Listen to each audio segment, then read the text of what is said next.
लीजिए प्रस्तुत है प्रोफेसर लक्ष्मण यादव की लिखी डायरी, प्रोफेसर की डायरी, भाग 7, खूब और ख्वाब।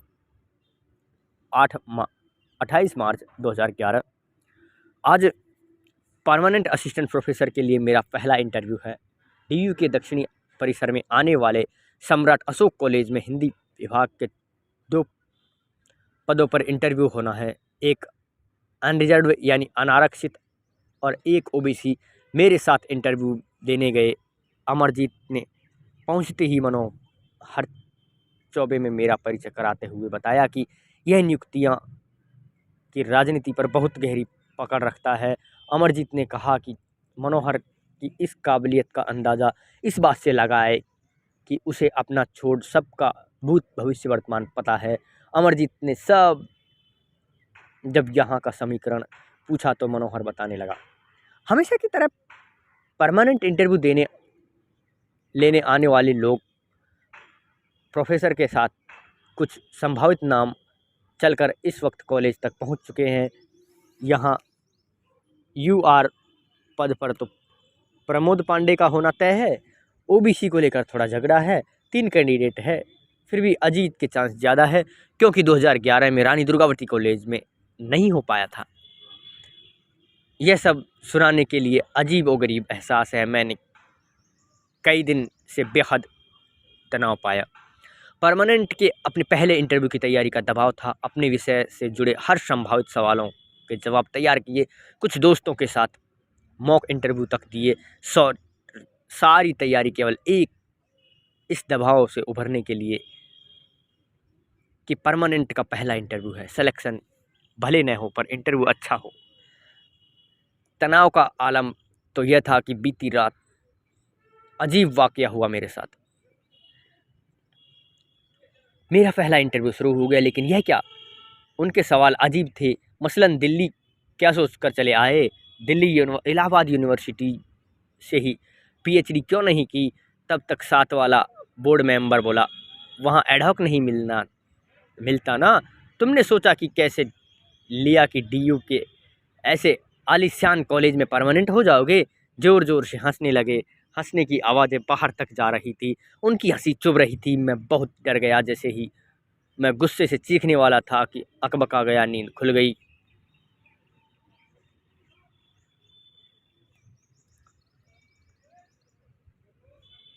अरे यह तो एक बुरा ख्वाब है।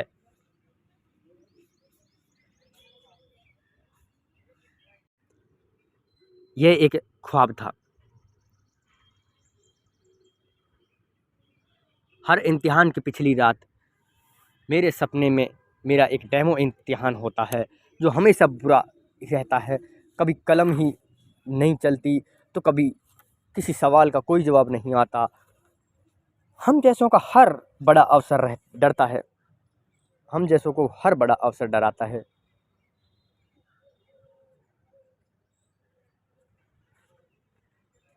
इंटरव्यू देने के लिए आए एक से एक अनुभवी चेहरे यहाँ दिख रहे हैं। सबके हाथों में अपनी अकादमिक जमा पूंजी के वजनदार झोले चलकर साथ आए हैं। क्योंकि यह मेरा पहला इंटरव्यू था तो सोचा वहाँ सब बैठकर ये बातें करेंगे कि कौन कौन एक्सपर्ट आए हैं और वे क्या क्या सवाल करेंगे। लेकिन यहाँ आकर देखा कि इंटरव्यू देने वालों के बीच अलग तरह की बातें हो रही है। सबकी ज़ुबान पर एक नाम बार बार लिया जा रहा है, प्रोफेसर रामशंकर त्रिवेदी। नियुक्ति विशेषज्ञ अमरजीत की आकाशवाणी शुरू हो गई। प्रोफेसर रामशंकर त्रिवेदी, जिससे को चाहेंगे सिलेक्शन उसी का होगा। यहाँ तो प्रमोद पांडे का होना तय है। सुना है रामशंकर त्रिवेदी ने हाँ कर दिया है। प्रमोद 12 साल से एडहॉक पढ़ा रहे हैं। तभी दूसरे कोने से आवाज़ आई, नहीं प्रमोद का मुश्किल है, उसके अपने संगठन एबीसी वाले ही नहीं होने देना चाहते। अमरजीत ने पुख्ता खबर देने के लिए आत्मविश्वास के साथ कहा, इस बार तो अपने संगठन के साथ प्रिंसिपल को सेट कर लिया है। प्रिंसिपल है तो लिप टेस्ट, मगर आजकल उसकी रमाशंकर त्रिवेदी से अच्छी बनती है। विचारधारा की रुमाल स्वार्थ से लपेट कर ताकत की कुर्सी चाहने वाला शख्स सबसे पहले उसी रुमाल को दूसरे रंग में रंगता है। कुर्सी की लालच अकादमिक हत्या कर देती है। परमानेंट असिस्टेंट प्रोफेसर का हर इंटरव्यू उन अकादमिक हत्याओं का निर्लज्ज समारोह होता है। यह सुनकर ऐसा महसूस हो रहा था कि किसी सट्टा बाजार में खड़ा हूँ, किसी मंडी में। प्रोफेसर की मंडी। पास बैठे मुझसे दोगुनी उम्र के व्यक्ति से बातचीत शुरू कर दी। मैं उससे पहले बात करने में खुद को सहज महसूस करने लगा। सामान्य परिचित हुआ। इंटरव्यू भी रुक गया। लंच हो गया। हम दोनों उठकर चाय पीने कैंटीन में आ गए। हम डीयू के इस खेल में कमोबेश एक जैसे थे। उम्र के को अपने अनुभव में छिपाने की नाकाम कोशिश करते हुए बोले, भाई साहब, ये प्रोफेसर रामशंकर त्रिवेदी कौन है? मैं राजस्थान की अजमेर से इंटरव्यू देने आया हूँ। 8 किताबें लिखी है, 11 लेख छपे हैं। 9 साल से अपने यहाँ के एक डिग्री कॉलेज में 7,500 पर पढ़ा रहा हूँ। बड़ी उम्मीद से आया हूँ, लेकिन यहाँ आकर सुना है कि पहले से फिक्स है, फिर हम जैसों का क्या होगा। उनकी आंखें भर आई। कांपते हुए चाय का कप मेज पर रखा, अपना झोला कंधे पर लेकर प्रिंसिपल ऑफिस की तरफ चल पड़े। मैं समझ ही नहीं पाया कि यह सब मुझे क्यों सुना रहे हैं। शायद अपनी ही तरह मुझे भी बेबस देखकर उनके भीतर का यह दर्द निकल पड़ा होगा। थोड़ी देर में मेरा नाम पुकारा गया। मैं बोर्ड के सामने पहुंचा। एक बड़ी सी मेज के चारों तरफ 5 परमेश्वर जैसे लोग बैठे हैं। बीच में एक कुर्सी, सब पर सबसे खास कोई एक शख्स है। बाकी लोग उनके अगले बगल में बैठे हैं। कब मेरा इंटरव्यू शुरू हुआ और कब ख़त्म हो गया पता ही नहीं चला। मुझसे मिला कुल मिलाकर 3 सवाल किए गए। अपने बारे में कुछ बताइए, अपनी पीएचडी का टॉपिक बताइए, तुलसी के रामराज की प्रशासन की किताब बताइए। बाहर निकलकर मैं बस यही सोचता रहा कि इस 2.5 मिनट के इंटरव्यू और कुल 3 सवालों में कैसे मेरी काबिलियत को परखा हो गया। इससे अच्छा इंटरव्यू तो मौलाना आज़ाद कला दिल्ली कॉलेज का एडहॉक वाला हुआ था। मैं डिग्रियों से भरा झोला और मन का खालीपन लिए लौट कर आया।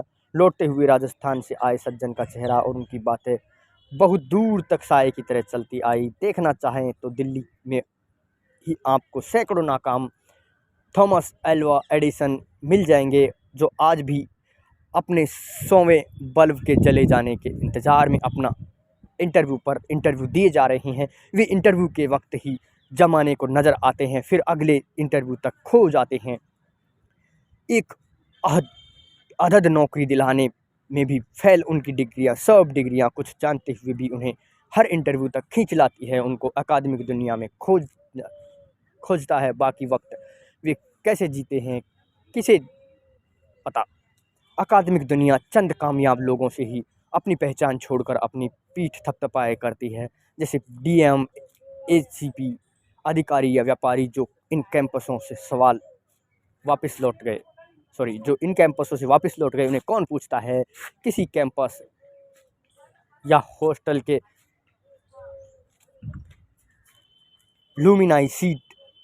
लुमिनाई मीट में यह कामयाब लोग जुटते हैं, जश्न मनाते हैं, ताकत के मुताबिक रिश्ते जोड़ते हैं, फिर लौट जाते हैं। ऐसी लुमिनाई मीट में उसी कैंपस में निकले अनगिनत लोग कहाँ गुम हो गए, कौन खोजता है। कमरे पर आया, सोचा कि इससे अच्छा तो यूपीएससी ही तैयारी कर डालूं।